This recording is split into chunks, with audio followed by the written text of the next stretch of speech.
Sinong mag-aakala na ang mga lumang gamit at naitapo na meron pa palang halaga? Maraming mga antique collectors ngayon ang bumibili ng kung ano-ano sa mga junk shop at naibebenta ito sa napakalaking mga halaga. Luma na pero kinokolekta pa ng iba. Basura na kung ituring na pagkakakitaan pa rin. Ilang mga antique collectors at mga pickers ang may kani-kaniyang mga batayan ng paghahanap ng mga lumang bagay na may napakalaki ng halaga sa ngayon. Gaya na lamang ng isang antique collector mula sa Tayabas, Quezon. Ayon sa kanya, pinipili daw niya ang mga bagay na mukhang wala ng halaga sa iba pero maaari pang maibenta. Bumili siya sa isang junk shop sa Marikina ng nautical sextant sa halagang 5,500 pesos at replika ng gladiator helmet sa halagang 1,500 pesos. Ang mga lumang kagamitan na nabili niya ay ipapasa niya sa mas mataas na halaga. Ang replika ng isang gladiator helmet na nabili niya sa halagang 1,500 pesos lamang ay naibenta niya sa isang tattoo shop sa halagang 3,500 pesos. Subalit hindi lahat ng nakukuha ng kolektor na ito ay kanyang naibebenta dahil ang iba sa mga ito ay itinatago niya. Kabilang sa personal niyang koleksyon, ang Gabriela Silang sculpture na mula kay Isabelo Tampinco o ang Juan Luna raw ng ating bansa pagdating sa larangan ng eskultura. Noong 2014, ang ganitong eskultura ni Tampinco ay naibenta raw sa mahigit 280,000 pesos sa isang auction. At alam nyo ba na sa kasaysayan ng Pilipinas, ang Baliwag Cabinet ang itinuturing na pinakamahal na antique sa ating bansa. Nagkakahalaga lang naman ito ng nasa humigit kumulang 12 million pesos. Pero bukod sa mga lumang bagay na may malaking halaga na sa ngayon, ang mga gamit ng mga sikat na tao at personalidad sa Pilipinas ay napakalaki na rin pala ng halaga. Gaya na lamang ng batong ginamit sa Darna ni Marian Rivera na nabili ng isang kolektor kay Buboy Villar na gumanap na ding sa Darna. Nabili niya ito noon sa halagang 5,000 piso. Subalit ngayon ay aabot na raw ang presyo nito sa 10,000 piso. Ang salamin naman na ito na pinaniniwalaang sa sikat na vlogger na si Wamus ay nagkakahalaga ng nasa 200,000 pesos ngayon.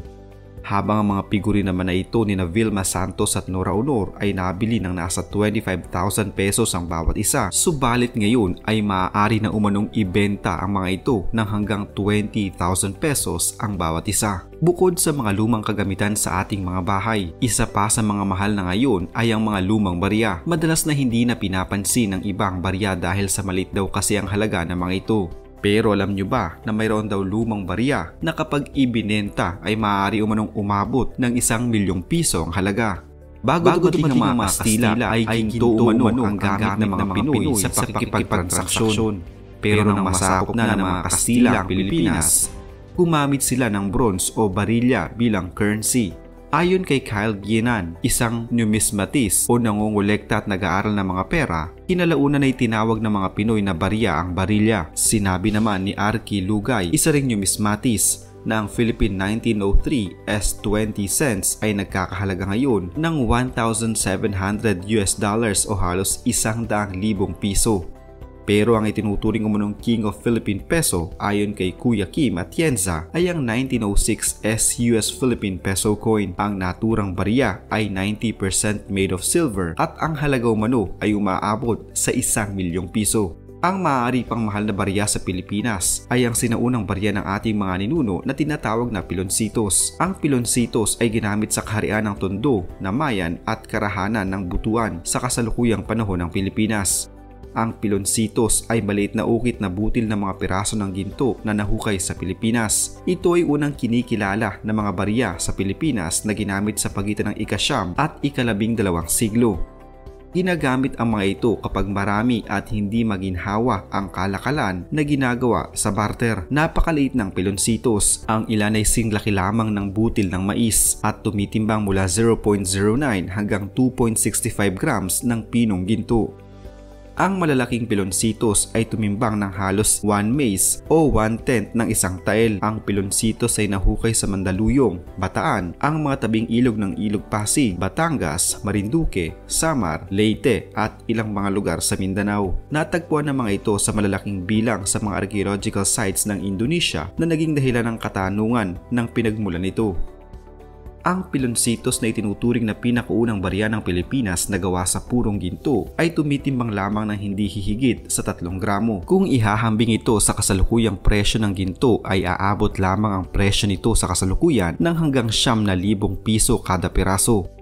Sa ibang mga auction ay umaabot ang presyo nito ng hanggang 30,000 piso depende sa kondisyon. Subalit dahil sa naging papel nito sa ating kasaysayan, may tuturing na hindi ito mabibili ng kahit anong halaga ng pera at kailanman ay wala itong magiging katumbas na halaga sa kasalukuyan.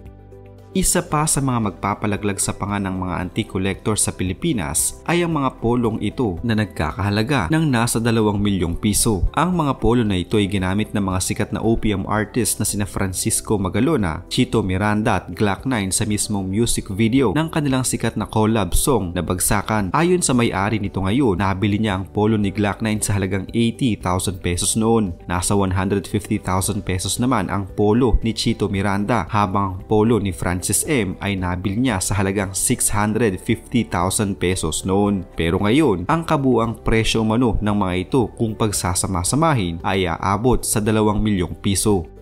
Bukod sa mga ito, ilan pa ngayon sa mga apple of the eye ng mga antique collectors ay ang mga lumang gamit ng ating mga bayani. Gaya na lamang ng mga naiwang gamit ni Jose Rizal, ang ating pambansang bayani. Naibenta raw nila sa halagang 2 million pesos ang tampipi o sinaunang maleta na gawa sa ratan na pinaglagayan ng orihinal na kopya ng Noli Me Tangere ni Jose Rizal. Ang mga liham naman ni Rizal nagkakahalaga ng 2 million pesos hanggang 6 million pesos kada isa. Naibenta rin ang isang jabali o imahe ng baboy ramo na inukit ni Rizal sa halagang 15 million pesos hanggang 16 million pesos.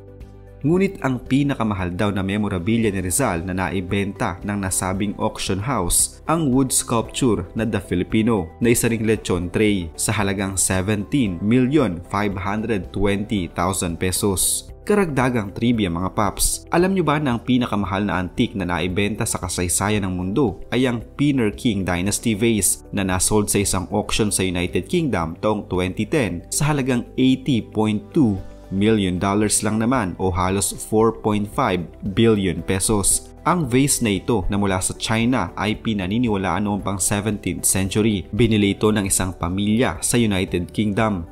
Habang ang simpleng mangkok lamang na ito ay naibenta naman sa halagang $37.68 million o mahigit kumulang 2 bilyong piso. Ang Persian rug naman na ito ay nabenta sa halos 2 bilyong piso din sa isang auction. At ang pocket watch naman na ito sa halagang 1.3 billion pesos. Ikaw Paps, sa bahay nyo ngayon o sa bahay ng lolo at lola mo, ano sa tingin mo ang pinakalumang bagay na maaari mong ipagmalaki na hanggang sa ngayon ay meron pa rin kayo? Ibahagi mo naman ang bagay na ito sa comment section sa ibaba ng video ito at sabihin ang edad ng bagay na ito. Hindi mo alam, ikaw pa lang may hawak ng pinakaantigong bagay sa Pilipinas na maaaring ibenta sa malaking halaga.